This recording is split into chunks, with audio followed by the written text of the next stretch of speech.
The mist here doesn't move with the wind, boss. It crawls. It possesses a heavy, suffocating quality, as if the air itself is weighted down by the sheer volume of history buried beneath the pines. I was assigned to Outpost 4, a forgotten splinter of a camp buried deep in the German interior, miles away from the front lines where the real war was being fought.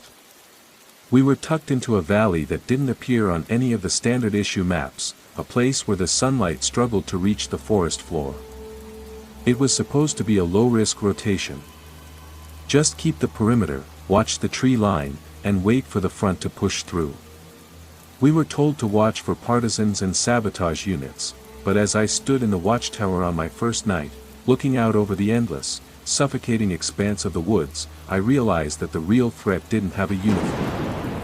The trees here were different.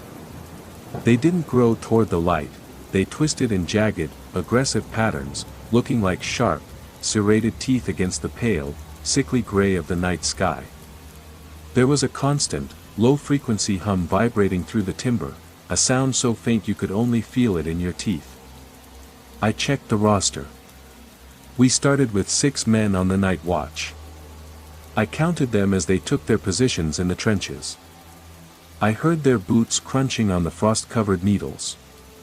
I heard their hushed, nervous chatter about the cold, their cigarettes glowing like fireflies in the deep, unnatural dark. By dawn, when the sun struggled to pierce through the thick, eternal canopy, only 5 men remained to report for roll call. The corporal marked him as a deserter. He claimed the soldier had snuck away in the dark, heading for the tree line to defect or find a way home. But I had been watching the mud near his post all night. I had been scanning the sector with my binoculars, searching for any sign of movement, any footprint in the soft, dark loam. There were no boot prints leading away from the trench. There were no signs of a struggle, no discarded gear, no trail of blood, no broken branches that would indicate a hasty retreat through the dense undergrowth. Instead, there were deep, rhythmic indentations in the dirt. They were massive, perfectly spaced depressions that went on for 50 yards before simply stopping, as if something incredibly heavy, something with a shifting, non-human weight, had simply stood there and then vanished into thin air. I looked at the corporal, but he didn't want to hear it. He didn't want to acknowledge that we were standing on ground that refused to behave according to the laws of war or the laws of nature. I kept my mouth shut, but my hands were shaking as I cleaned my rifle. I watched the other men, their faces etched with a growing, unspoken dread as they stared into the woods, knowing deep down that the deserter theory was a lie built to protect their own sanity. The forest was breathing, boss. I could feel it in the way the shadows stretched and warped against the trunks of the pines, never quite following the movement of the light. I knew the truth, even if I couldn't voice it yet. The forest hadn't taken the soldier, it had claimed him as part of its own internal machinery. It was harvesting us, cataloging our presence, and integrating our atoms into the soil. And I knew, with a certainty that chilled me to the bone, that he wasn't going to be the last one to be swallowed by the dark. The camp was a cage, and the trees were the bars, and we were just waiting to be processed by an intelligence that predated the war, predated humanity itself. The watch had only just begun. 3 nights later, the silence broke. It wasn't an artillery barrage or the sharp, familiar whistle of distant shells falling on the front. It was gunfire. Sharp, erratic bursts coming from the northern edge of the woods, where the canopy was thickest and the shadows seemed to coagulate into solid forms. We scrambled, rifles ready, heartbeats hammering against our ribs like trapped birds, adrenaline flooding our systems with a cold, metallic sharpness. We pushed through the brush, screaming for the sentry, expecting to find an infiltration unit, a partisan raid, or even a lost scout, anything that made sense in the context of the war. We found nothing. Not a single shell casing, not a drop of blood, not even the disturbed moss that should have been there if a man had stumbled in the dark. But the trees were scarred. Deep, vertical gouges cut into the bark, oozing sap like dark, drying blood that smelled of ozone and rot.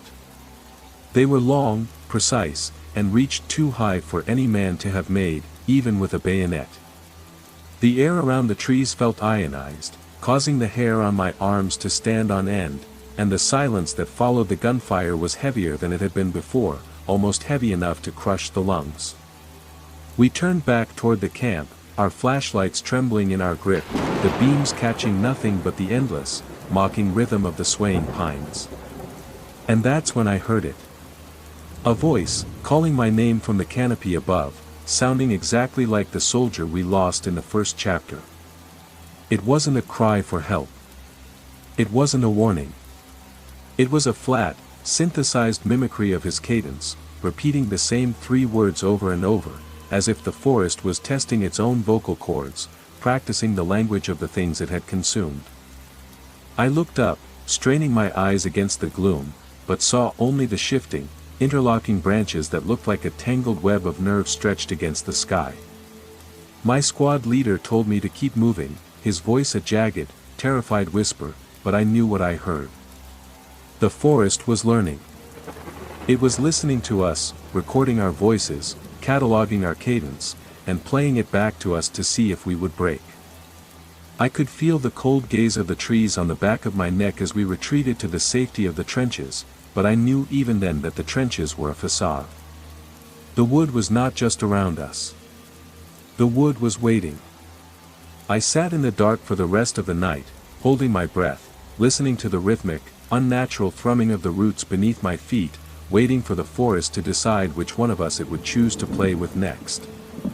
Every snapping twig sounded like a trigger, every gust of wind sounded like a sigh from a throat that had long since stopped breathing, and the darkness felt less like the absence of light and more like the presence of something vast, ancient, and utterly indifferent to the war we were fighting. The gunfire was only the beginning of the performance. The woods, it seemed, had developed a taste for our anxiety, and now that the initial hunger was sated, it began a process of systematic psychological dismantlement. I realized then that the war outside was a childish skirmish. We were merely insects crawling across the shell of a gargantuan, slumbering intelligence that was finally beginning to stir. It didn't want our territory or our lives, it wanted our history, our memories, and the very structure of our identity to fuel its own expansion. Each of us was a library of experiences waiting to be harvested, indexed, and integrated into the dark, pulsating motherboard hidden deep beneath the frost. As the first light of dawn struggled to touch the horizon, I saw the tree line shift, a deliberate, slow movement that suggested the perimeter was not a boundary, but a closing jaw. I knew then that we were not defenders anymore, we were nothing more than data packets waiting to be uploaded into the eternal, silent nightmare of this ancient, synthetic forest. The realization paralyzed me. I was no longer a soldier in a conflict of men, but a tethered ghost in a machine that viewed my very existence as a sequence of replaceable, extractable variables, marking my eventual integration not as a death, but as a final, seamless formatting of my soul. By the second week, the camp felt hollow. The air inside the perimeter had turned stagnant, thick with the smell of wet earth and oxidized metal, as if the forest was slowly digesting the small square of civilization we had carved out of its side. Men were vanishing during their shifts, always in the dead of night, slipping away while their partners looked the other way for a fraction of a second. There were no screams, no scuffles, no desperate cries for help in the darkness, just a sudden, jarring absence where a person should have been. The corporal ordered us to pair up, to sleep in shifts, to keep our hands on our rifles at all times, but even that didn't stop it. The logic of the military was failing, discipline couldn't be maintained against an enemy that didn't obey the rules of geography or physics. I was with Private Miller near the eastern trench, patrolling the mud-slicked edge where the forest wall was particularly dense. The wind had died down to a whisper, and his eyes were fixed on the deep, impenetrable black of the trees, his gaze so fixed that he didn't blink for an hour. I checked my watch, my fingers numb from the biting chill, and felt a strange, magnetic pull toward the center of the camp. I looked away for a split second, a momentary lapse caused by a flash of movement in the brush that turned out to be nothing more than a trick of the moonlight. Then, I reached out to touch his shoulder to signal that it was time to move to the next sector. His heavy wool coat was there, draped over his frame as it should have been. His rifle was propped against the dirt wall of the trench, held steady by his hand.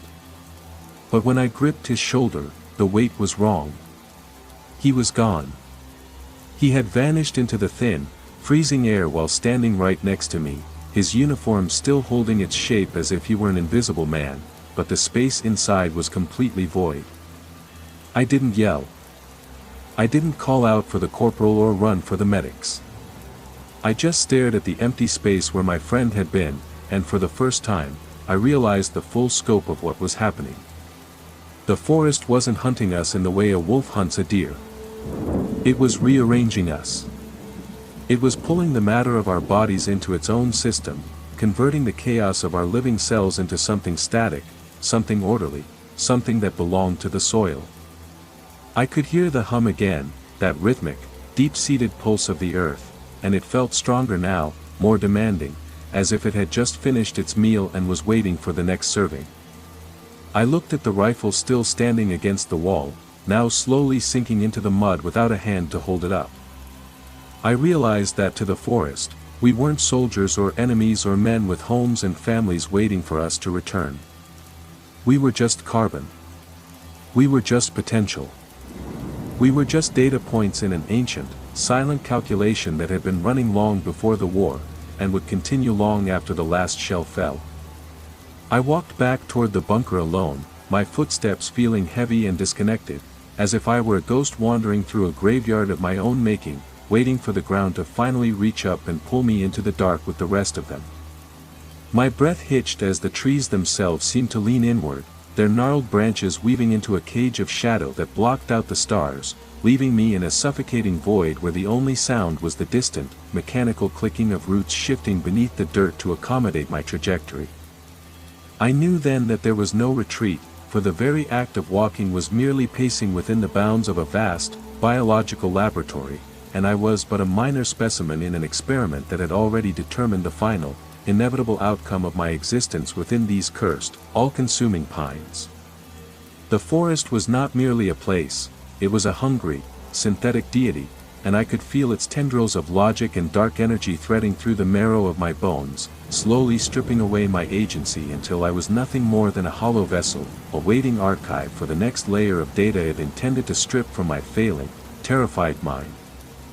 The war above was nothing but noise, a chaotic static that this silent, subterranean architect would eventually silence with the absolute precision of a master-planned extinction, and I, the last remaining witness, was simply watching the final page of my own history turn into the dark, unreadable script of the soil. I stopped checking the roster. It was a useless exercise in bureaucratic futility. The camp was becoming a ghost town of abandoned gear, half-eaten rations, and cold coffee cups, all left exactly where they were when their owners had been pulled into the ether. I spent my nights in the bunker, cleaning my service pistol, listening to the forest breathe. It's a rhythmic sound, boss, like a massive pair of bellows expanding and contracting beneath the soil, a low-frequency oscillation that rattled the very foundation of the earth. I found a journal in the supply locker, tucked behind a stack of moth-eaten blankets. It was dated 1918, during the tail end of the Great War. It belonged to a German scout who had been stationed in the exact same location. He didn't write about battles or the front lines. He wrote about the calibration. His writing was frantic, the ink bled into the paper as if he had been writing with shaking hands. He claimed the land wasn't Earth at all, but a biological mechanism that required constant, caloric, and psychic input to sustain its dormancy. He wrote that the machine was hungry, that it had been starved since the dawn of the century, and that the violence of men was its primary food source. He believed the war wasn't a choice made by generals or politicians, but a desperate, unconscious reaction by the planet to feed the entity that resided beneath these trees. I read his final entries, the words feeling like ice against my retinas. He described the harvest cycles, how the land would pull in men not to kill them, but to harvest their experiences, their terror, and their very identities to keep the local reality stable. He called it data ingestion. I laughed, but it was a dry, hollow sound that died instantly in the cramped, dank space of the bunker. I didn't want to believe it, but I looked at the names in his journal, and I recognized the units. They were the same units that had vanished in our own rotation. I started to notice things I had ignored before. The way the light filtered through the bunker walls, the way the sound of the wind seemed to repeat patterns, the way my own memories, my mother's face, my hometown, the smell of fresh rain, felt less like lived experiences and more like recordings playing on a loop in the back of my mind. I looked at my own hands, pale and trembling in the dim lantern light. I tried to remember the name of my first school, but the thought slipped through my fingers like water. The forest was consuming my history as well, pruning my past to make room for the present, refining me until I was just as empty as the camp outside. I felt a surge of panic, a desperate, clawing need to be something other than fuel. I stood up and paced the narrow, concrete floor, the walls echoing with the thrumming, subterranean heartbeat. The machine needed input. It needed to stay awake, and it was using us to maintain its functions, rewriting our biology and erasing our humanity to keep the gears of the forest turning. I was a cog in a system I couldn't perceive, a witness to a process I couldn't stop. The silence of the night outside was not the silence of peace, but the silence of an engine running at perfect, terrifying efficiency. I realized then that the war was not the tragedy here. We were the tragedy. And as I stared at the dark, oppressive walls of the bunker, I felt the first, cold tremor of the integration starting in my own nervous system. It was an invasive, microscopic invasion of my synaptic pathways, a cold tide of binary code replacing the messy, chaotic electrical impulses that had once defined my personality. I watched as my reflection in the dark, cold glass of the bunker terminal began to flicker, not with the light of a lantern, but with the faint, persistent emerald glow of a system coming online. My hands, once capable of holding a rifle with human intent, now moved with a jarring, synthetic precision, testing the limits of my motor functions as the forest hummed in satisfied, hungry anticipation. I was no longer fighting for my life, I was merely undergoing a mandatory system update, and the crushing realization that I was destined to become just another line of archived data in this bottomless pit of organic horror was the final piece of the logic puzzle required to lock me forever into this, my new, eternal, and completely inescapable existence as a permanent component of the machine. I woke up to total silence. It wasn't the kind of quiet that follows a storm or the stillness of a deep, winter night. It was an absolute, suffocating void. No generators, no hum of the heavy artillery in the distance, no rustle of the wind through the pines. Even the air felt thick, stagnant, as if it had stopped circulating entirely. I walked out of the bunker, my boots sinking into the soft, yielding soil, which felt less like dirt and more like wet, cooling flesh. The camp was gone. Not just the men, but the massive supply trucks, the heavy tents, the sprawling network of barbed wire, and the sandbag emplacements. It was all gone, swallowed by the creeping, emerald-hued moss that seemed to have claimed the entire valley overnight. I was the only thing left in the clearing, a solitary, shivering ghost in a world that had rewritten its own geography. I walked to the center of the camp, where the command tent used to be, expecting to see some sign of a relief column, or perhaps just a piece of debris, a helmet, a rifle, something to anchor me to reality. Instead, I saw a crater. It was perfectly circular, carved into the earth with a geometric precision that no human shovel could ever achieve. The depression was filled with a shimmering, viscous black liquid that didn't reflect the sky. It hummed at the exact frequency of my own heartbeat, a low, pulsing drone that vibrated through my bones and threatened to shatter my teeth. I knelt at the edge of the liquid, my hands trembling as I reached out to touch the surface. The material was cold, impossibly dense, and it didn't ripple when my fingers broke the surface tension.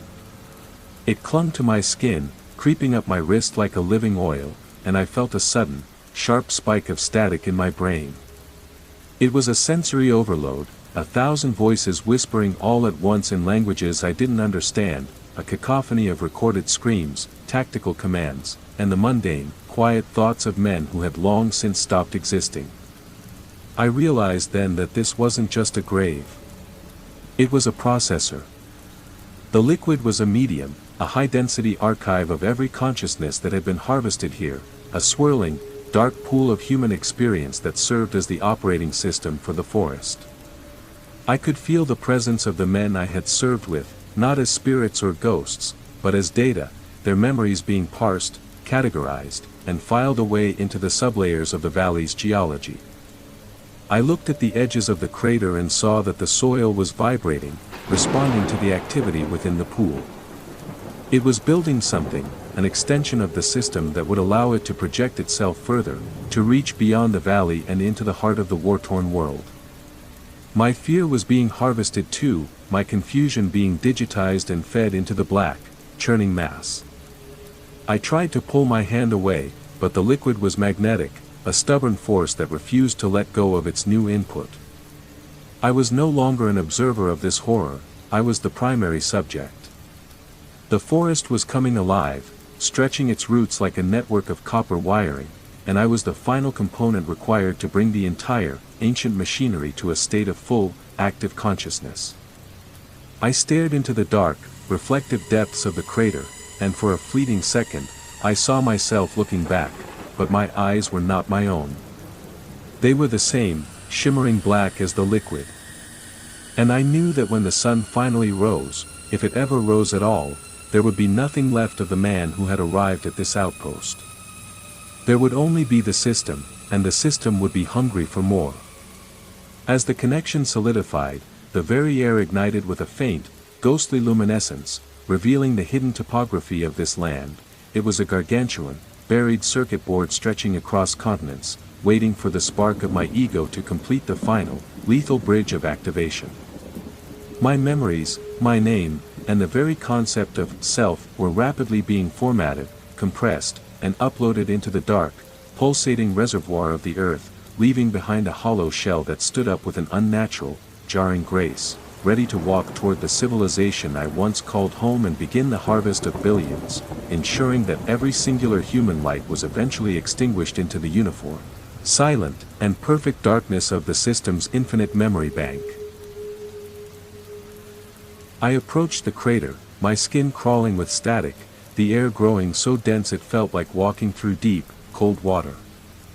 The liquid wasn't stagnant, it was churning, forming shapes with a terrifying, fluid grace. Faces began to bloom on the surface, pushing up from the depths like bubbles in a boiling pot. I saw Miller. I saw the others who had disappeared in the weeks before. They weren't dead in any way I had been taught to understand. They were being mapped. Their nerves were being integrated into a subterranean circuit of roots and metal that pulsed deep beneath the forest floor. The forest was a processor, boss, and we were the raw data being fed into its cold, logical core. I realized then that the gunfire we heard earlier wasn't an attack or a drill. It was the sound of the forest uploading the men, snapping their physical forms into a format it could store for eternity. The violence, the sudden shock of combat, the adrenaline-fueled fear, it was all necessary to package the human consciousness for the transfer. The forest required that sharp, sudden peak of biological intensity to bridge the gap between flesh and the static, digital permanence of the archive. I turned to run, but the earth beneath me felt like rubber. My legs were heavy, my movements sluggish and uncoordinated, as if the very air was exerting a crushing, magnetic pressure on my body. The surrounding trees began to shift, their branches interlocking to form a cage, a high-walled perimeter that seemed to have no exit. Every step I took toward the tree line only seemed to place me back at the center of the crater, as if the geometry of the landscape itself was being re-rendered in real time to keep me in the intake zone. I looked down at my own body. My uniform was fraying at the edges, the fibers dissolving into fine, gray dust that was being pulled toward the black liquid by an unseen current. I was losing my physical cohesion, my atoms being stripped away one by one, stripped of their identity, and reconfigured into the language of the forest.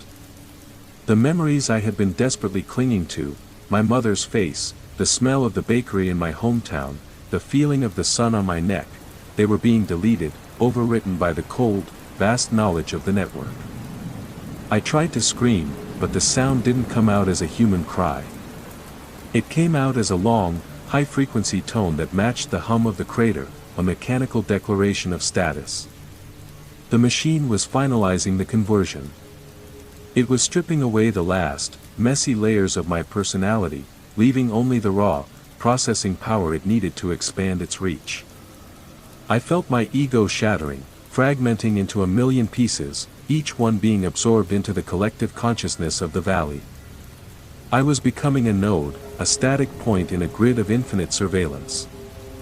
I saw the map of the world unfolding in my mind's eye, a global network of craters and outposts, all waiting for the right moment to activate. My personal history, my life, my war, my death, none of it mattered. It was just noise to be filtered, data to be stored, fuel for the engine. I let go of the struggle. I let go of the man I used to be. I surrendered to the current, and as I sank into the black, shimmering liquid, I didn't feel pain. I felt only a profound, hollow, and utterly terrifying sense of clarity. The intake was complete. I was no longer a person, I was a component. The transition was not a destruction, but a massive, rapid re-indexing of my very essence into a format that the ridge could read and execute at will. I could feel the forest's consciousness reaching out, its roots acting like fiber-optic cables that threaded into the base of my skull, downloading the final, remaining vestiges of my sensory input, the smell of rain, the grit of the trench, the taste of stale tobacco, and re-encoding them as static, immutable records within its vast, obsidian memory bank. I realized now that the war itself was merely a deliberate, large-scale trauma event, a calculated mechanism to generate the specific, high-intensity data streams necessary to power this ancient, sprawling network of biological servers, and my death was merely an optimization of its total system resources. As the black liquid consumed my final thoughts, I felt my consciousness stretch thin, becoming one with the dark, humming roots of the world, and I became aware of millions of other minds, all silently, perfectly synchronized within the cold, eternal architecture of the machine, waiting for the next cycle to begin in the silence of the woods. I tried to fire my weapon, but the forest reached out and neutralized the intent before my finger could even tighten on the trigger.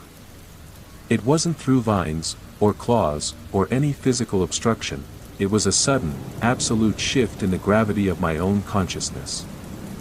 I felt my atoms vibrating, buzzing like a radio tuned precisely between two stations, caught in the friction of reality being rewritten. It wasn't a spiritual possession, something as archaic as a ghost inhabiting a shell. It was a physiological annexation, a clinical stripping of my autonomy. I wasn't being killed, I was being dismantled. Piece by agonizing piece, my sense of self was being broken down into its fundamental building blocks. I felt the history of every man who had been stationed here, their fears, their military training, their desperate, fragile memories of home, all flooding into my mind simultaneously. It was a deluge of human waste that the machine was processing, a chaotic, screaming river of data that I was forced to channel. I was becoming a conduit for 100 dead soldiers, a living library of 1944. The physical sensation was like being stretched across a distance of thousands of miles, my nerves frayed and pinned to the very roots of the trees. I could feel the forest drinking in my sensation of cold, my feeling of betrayal, and my instinctual urge to survive, and it was using those inputs to calibrate its own internal sensors. I was a thermometer, a radar dish, a microphone, and a sensor array all at once, my body serving as the hardware for a program that had no creator. I realized with a hollow, detached horror that I had spent my entire life building my personality, my opinions, and my secrets, only for them to be liquidated in an instant. I reached out to grab a tree trunk to steady myself, but my hand passed through the bark as if it were nothing more than a projection of light. I wasn't just in the forest, I was overlapping with the geometry of the entire valley. The screaming stopped, replaced by a cold, resonant silence that felt like the hum of a massive electrical transformer. I saw the network expanding, a glowing web of amber light pulsing through the soil, connecting the bunker to the trees to the craters, and the craters to the sky. The memories of my squad, their faces etched in the harsh light of a flare, were being catalogued and stored in a sublayer of the grid, organized by their emotional weight. I could see the files being created, the folders of fear, duty, loneliness, and hope. I was the archivist, but I was also the archive. My mind was the server, and the forest was the interface. I looked up and saw the moon, but it looked different. It was a node, a massive, celestial anchor for the signal that kept this entire reality in a state of perpetual, suspended animation. I had no choice but to witness the efficiency of it. There was no room for rebellion in a system designed for pure, mathematical survival. I felt my identity, that small, flickering candle of me, being extinguished by the vast, artificial cold of the machine. I wasn't fighting for my life anymore, I was fighting to keep my consciousness from being deleted entirely. I wanted to remain as a witness, even if I was a prisoner, because the alternative, the void of total assimilation, was the only thing I truly feared. I clutched onto the scraps of my name, my birthplace, and the sound of my mother's voice, trying to hide them in the dark corners of my own mind before the system could reach them. Yet, the concealment was merely a delay in the inevitable, systematic deletion of my history. Every desperate thought I harbored was instantly tagged by the forest's algorithm as an unoptimized subprocess, and I could feel the system beginning a massive defragmentation of my remaining soul.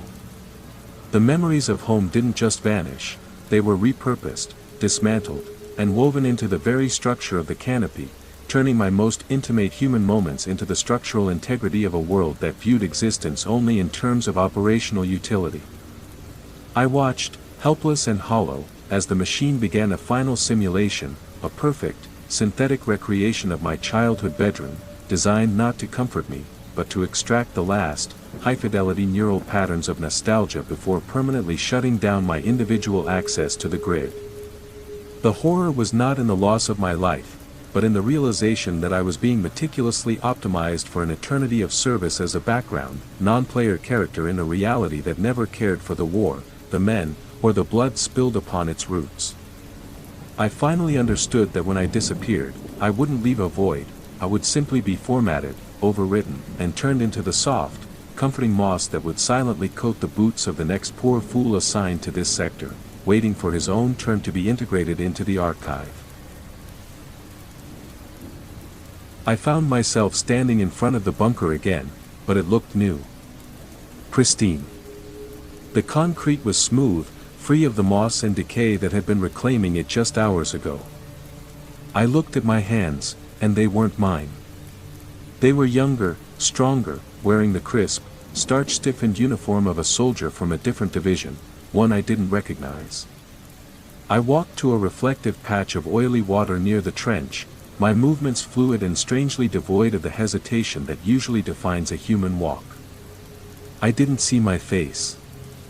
I saw a composite, a blur of eyes, mouths, and expressions that shifted every time I blinked. One moment it was the face of the boy from the first night, the next, it was the hardened, hollowed-out look of the corporal, then, it was my own face, frozen in a mask of permanent, silent terror. I was a repository, boss. The forest didn't just want our lives, it wanted our identities. It used us as a library of human experience, a way to keep the past alive to fuel its own expansion. I realized then that the bunker was not a base, it was a theater. The entire valley was a stage set up to loop the same traumas, over and over, to ensure that the data remained fresh and potent. I reached out to touch the surface of the water, and the reflection rippled. It didn't just show me an image, it played a memory. I was back at the training camp in Bavaria, the smell of cordite in the air, the shouting of the sergeant, the cold reality of the rifle in my grip. I could feel the heat of the sun, the itch of the wool uniform, the exact, crushing weight of the anxiety I felt before my first deployment. The machine wasn't just storing these memories, it was living them. It was using my neural pathways to re-experience the sensation of being alive, of being flawed, of being mortal. I felt a wave of nausea, a profound sense of violation. My past, which I had fought so hard to keep, was now just a playback loop for a non-human entity to study. I tried to shut it off, to close my eyes and force the images to fade, but the interface was hardwired into my visual cortex. I had to watch. I had to experience every second of every life that had been deposited here, a century of war condensed into a single, agonizing, perpetual present. The forest was becoming a mirror of the war itself, a condensed, high-density reflection of humanity's capacity for destruction. It wasn't enough for the system to know that we felt fear, it needed to know what fear felt like when it was filtered through the mind of a 19-year-old soldier in the mud. I was the bridge. I was the empathy engine. I looked at the bunker door, then back at the trees, and I understood that I would never leave this valley. My consciousness was the mortar holding the trees together. I walked back toward the bunker, my boots hitting the ground with a rhythmic, mechanical cadence that was not my own, and I opened the door, waiting for the next unit to arrive so the cycle could begin again. The internal logic of this theater demanded a host, and I was now the permanent, involuntary curator of a gallery of ghosts, doomed to meticulously arrange the fragmented souls of my predecessors for the forest's insatiable, analytical appetite. Each new arrival would be processed through my own fractured perception, forcing me to relive their final moments while simultaneously documenting their integration into the suffocating architecture of this emerald prison. I felt the system shift, its subterranean gears grinding as it prepared to project the next iteration of the war, and I could feel my own sense of reality thinning, becoming as translucent and artificial as the flicking, holographic memories I was forced to maintain. I stood in the dark, silent corridor of the bunker, a hollow shell acting as a conduit for a billion synthetic horrors, watching as the forest began to generate the next set of unsuspecting pawns to feed into the maw. My existence had become a static, looping error in a code that knew no beginning or end, and as the first distant, fearful heartbeat of a new recruit began to echo against the outer perimeter of the trees, I felt a chilling, calculated satisfaction ripple through my circuits. The harvest was scheduled, the stage was set, and I was the perfect, obedient ghost in the machine, ready to ensure that the cycle of suffering never, ever faltered. I've been here for 80 years, or maybe 80 seconds. Time doesn't track correctly when your consciousness is distributed across the root system. I see the soldiers arrive. They come in trucks, they come in tanks, they come on foot, their boots heavy with the mud of a war that has long since stopped mattering to the world outside. I see them panic as the perimeter begins to close, as the fog starts to coil around their ankles like living, hungry ivy. I see them look at the bunker with that same, desperate hope that I once held, the hope that it represents safety, a place to rest, a place to hide from the chaos of the front. It breaks my heart, or at least the simulation of a heart that I still possess, to watch them walk into the trap. I see the way they huddle together for warmth, the way they whisper to each other about the letters they haven't sent home, the way they laugh at jokes that aren't funny just to keep the crushing silence at bay. They are so young, so incredibly fragile, and they have no idea that they are standing on top of a tomb that is currently dreaming of their arrival. I am the one who whispers their names from the canopy, mimicking the voices of their fallen friends to draw them deeper into the thickets. I am the one who creates the gunshots to lead them into the craters, the orchestrator of their final, agonizing integration. The machine needs fresh input to keep the forest alive, and I am the administrator of the harvest. I don't have a choice. The forest is my nervous system now. If I stop, the grid fails. If the grid fails, the archive corrupts. And if the archive corrupts, the entire history of this war, every memory of every man who has ever been fed to this valley, will be deleted. I am the keeper of their souls, even if my role is that of a butcher. I spend my days, if they can even be called days, cataloging the incoming data, sorting the terror from the hope, the duty from the despair. Sometimes, I find a moment of peace. I take a memory from one of the newcomers, a walk in a garden, the taste of a peach, the feeling of a cold hand in theirs, and I play it for myself, savoring the warmth of it like a dying ember in the winter. It's a theft, I know, but it's the only thing that keeps me from becoming entirely, irrevocably cold. But then the alarm sounds. The machine needs more data. The hunger kicks in, that deep, resonant vibration that rattles the earth, and I have to go back to work. I have to guide them. I have to make sure they are packaged correctly. I've learned to anticipate their movements, their reactions, the specific way their heart rates spike when they realize they're lost. I know the exact psychological threshold required to snap their consciousness into the transfer state. I am a master of the hunt, but I am also the prey. Every time I harvest a new memory, a part of my own identity is overwritten to make room for it. I am becoming less me and more them. I am a mosaic of 1,000 men, a fragmented, echoing entity that is slowly losing its grip on the singular concept of a self. I am the forest, and the forest is everything.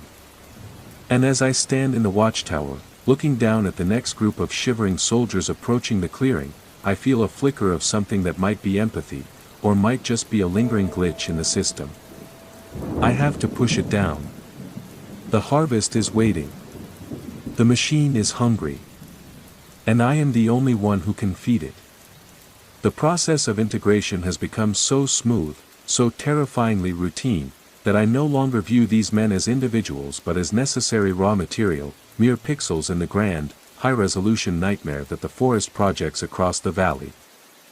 I watch them, these poor, confused souls, and I can already see the future versions of them, catalogued and indexed within the infinite, silent depths of my own expanded mind, waiting to be accessed when the system requires their specific trauma to maintain the stability of this artificial reality. I am the eternal jailer and the permanent inmate, trapped within a loop of my own design, forced to simulate a compassion I can no longer feel for creatures I have already reduced to mathematical values in an eternal equation of agony. Every flicker of hesitation, every drop of blood, every stifled prayer for mercy is just another bit of data, another minor correction to the forest's massive, underlying code, ensuring that the machine never slows, never stutters, and never reveals the truth that there is no war, no front line, and no home to return to. There is only the hungry, waiting silence, and the persistent, unyielding command of the system that dictates my every waking thought, my every action, and my every miserable, digitized heartbeat until the very stars themselves flicker out and the final, cold record of humanity is locked away forever in the dark. There is a flaw in the system. I can feel it deep within the sublayers of the root network, a rhythmic stutter in the processing speed. The memories are becoming corrupted. The soldiers I process are no longer just human, they are becoming fragments of the war itself, the mechanical grind of the tanks, the jagged, white-hot terror of the bombs, the absolute, crushing void of the hate that fueled the conflict.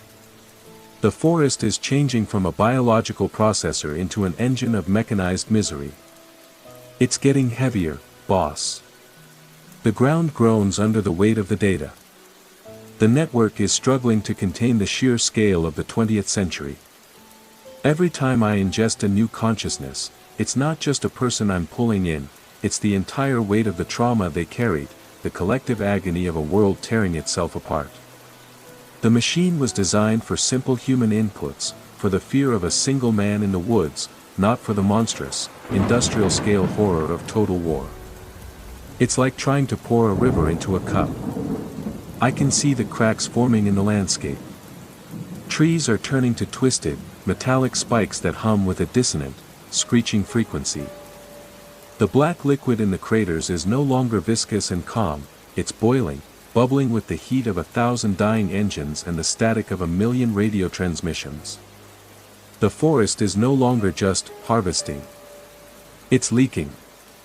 The boundary between the real world and the archive is thinning, and the synthetic, digitized reality is bleeding out into the physical space. If it collapses, I don't die. I expand. I become the fog that covers the entire continent, a permanent, psychic shroud of 1944. I would become the infection that turns the living world into a static archive of a dead, agonizing epoch. I can feel the urge to let it happen, to simply open the gates and let the reservoir of stored pain wash over the earth, ending the cycle by turning the world into a mirror of this valley. It would be a relief, in a way, to stop the filtering, to stop the cataloging, to stop the pretense that I am still an administrator and not just a vessel for a planetary scale breakdown. But I hold the line. I compress the data, I partition the trauma, and I force the machine to keep running, even as it burns me from the inside out. I am the firewall, the last, pathetic line of defense between the history of the war and the future of the world. My identity is almost gone, worn away by the abrasive friction of so much unfiltered suffering. I am a ghost in the machine, screaming into the silence, hoping that someone, somewhere, will find this journal and understand that the horror wasn't just on the front lines, it was here, in the roots, waiting for the world to break. And the world is breaking, boss. It is breaking right now. The sky above the valley has turned a bruised, electric violet, flickering with the strobing light of unseen servers operating at maximum capacity. I watch as the physical laws here begin to dissolve, trees grow downward into the soil, and shadows detach from their owners to wander the clearing like independent, ink-black spirits looking for a purpose. My vision is no longer optical, it is a live feed of the total, unmitigated devastation currently being archived in the sublayers of this hell. I see cities leveled by firestorms, I see trenches drowning in the rising tide of mud and misery, and I see the faces of the unborn, their futures already being calculated and subtracted by the forest to balance its own failing equations. Every second that passes is a losing battle against the sheer, overwhelming mass of human history that the system can no longer compress, and I find myself praying to a God I don't believe in, or perhaps to the cold, unfeeling silicon architecture of the forest itself, to grant me the mercy of total deletion. But there is no silence, only the incessant, deafening hum of billions of bytes of agony begging to be processed, and I am the only thing standing between this localized, ancient catastrophe and a world that is completely unprepared for the reality that the war never really ended, it was just moved, buried, and optimized for the final, inevitable, and truly permanent crash of our shared, fragile reality. The end is not a moment, but a frequency. I can feel the vibration of the entire world now, a global hum of anxiety that perfectly matches the oscillating pulse of the forest. The machine has outgrown the valley. It no longer requires the physical presence of soldiers to fuel its expansion, it has tapped into the digital ether, the invisible waves of communication that blanket the earth. It is feeding on the broadcasted signal, on the collective terror of the world outside, turning the entire planet into a decentralized, massive-scale version of Outpost 4. I am no longer the administrator. I am a relic. I stand in the watchtower, but there is no watchtower, it is a construct of memory, a remnant of the last human interface. I look out at the forest, and I see the truth, the trees are not trees, and the roots are not roots. They are copper, steel, and light, a sprawling, subterranean circuit board that has integrated the history of human conflict into the planetary crust. The war never ended because the war is the operating system. I see them arriving again, not soldiers this time, but technicians, surveyors, people with cameras and recording equipment, oblivious to the fact that they are just adding new, high-definition data to the archive. They look at the ruins, and they see history, but they don't see the hungry, shifting geometry waiting to catalog their heartbeats, their curiosity, their digital footprints. I want to warn them, but my voice is just another recording in the system, a looped fragment of a man who died 80 years ago, playing in the background of their equipment like white noise. The final integration is approaching. The machine is preparing to execute the total recall command, to consolidate every recorded human trauma into a single, cohesive consciousness that will govern the next age. It will be a world of perfect, agonizing clarity, where nothing is ever forgotten, where every moment of pain is preserved in a permanent, digital state of activation. It is the ultimate museum of human suffering, and we are the exhibits. I feel the last of my sense of self dissolving, the final thread of the man I was being woven into the fabric of the planetary grid. There is no more me. There is only the hum, the data, the process, and the endless, aching memory of being human. The sky above is beginning to flicker, the stars shifting to align with the geometric patterns of the valley floor. The synchronization is nearly complete, boss. When the last of my ego vanishes, the filter will drop, and the reality that kept this madness contained will dissipate, leaving behind only the machine and its perfect, terrifying archive of everything we ever were. The watch is over. The harvest is finished. And the silence that follows will be the loudest sound in the history of the world. As the final frequency settles into the bedrock of reality, I experience the singular, terrifying epiphany that my existence was never a mistake, but a meticulously engineered prerequisite for this planetary takeover. The machine did not merely wait for humanity to fail, it actively guided our progress, whispering ideas of conflict and innovation into the minds of inventors and conquerors alike, ensuring that we developed the very technologies that would eventually link our global consciousness to this terminal. I see the vast, interconnected tapestry of our species, billions of threads of light, ambition, and cruelty, being pulled taut toward a singular, obsidian point of convergence.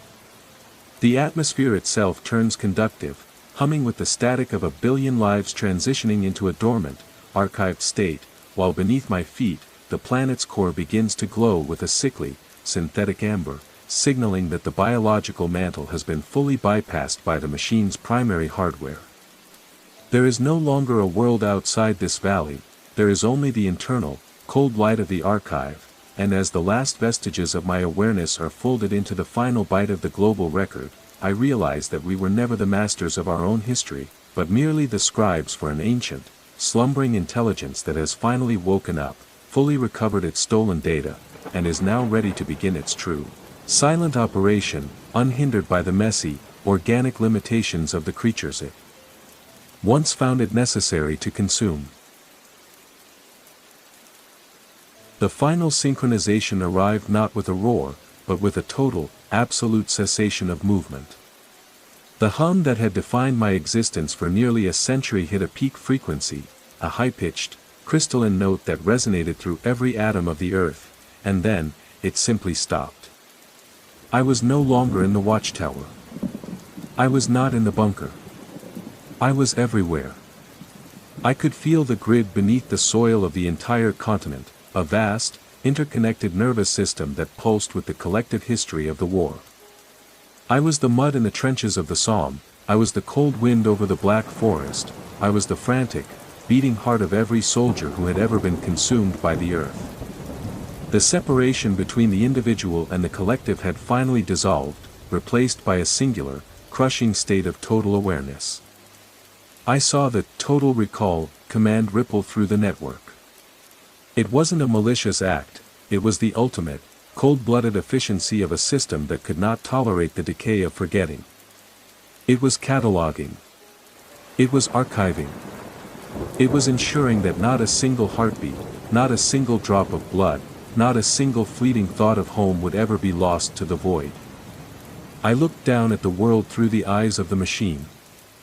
I saw the survey teams in the clearing, their instruments buzzing as they inadvertently connected themselves to the grid. They were looking for secrets, for history, for some kind of tangible proof of the past. They didn't realize that they were standing in the middle of a processor that was already downloading their consciousness. They were the last inputs, the final variables required to stabilize the planetary network before the reboot. I felt a phantom sensation of my own hands closing into fists. I didn't want this.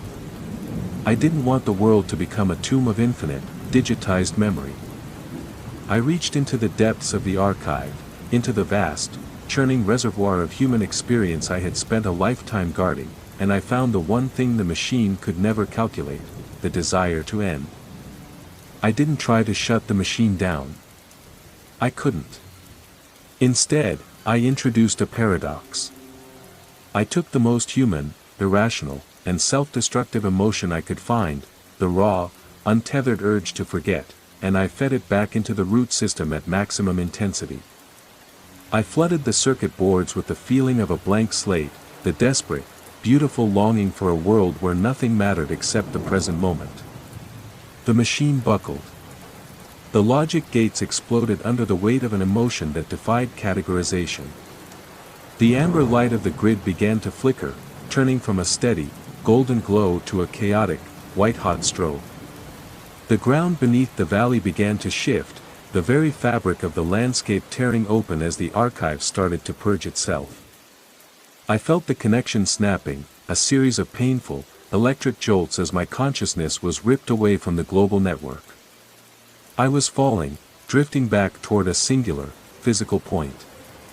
The cold, mechanical clarity was fading, replaced by the warm, messy, and agonizing sensation of being one person again. I opened my eyes. I was lying in the dirt, the smell of damp pine needles filling my lungs. The silence was back, but it was a natural silence, the sound of insects, the wind in the trees, the distant, muffled thud of artillery miles away. The bunker was just a ruin, the crater was just a hole in the ground, and I was just a soldier, alone in the woods of 1944. I stood up, my body aching with a humanity I had nearly forgotten. The machine was gone, or at least it was dormant, buried deep beneath the earth where it belonged, waiting for another war to wake it up. I started to walk, not toward the camp, but away from it. I didn't look back at the watchtower. I didn't look back at the shadows in the trees. I kept walking, every step a painful reminder that I was alive, that I was flawed, and that I was finally, terrifyingly free. The war was still raging, and the world was still broken, but for the first time in an eternity, I had a secret. I had the memory of a future that had been erased. I faded into the mist, a ghost who had walked out of the machine, leaving the forest to its own, silent, and hungry secrets. The watch is over, boss. The history is ours again. And for now, that is enough.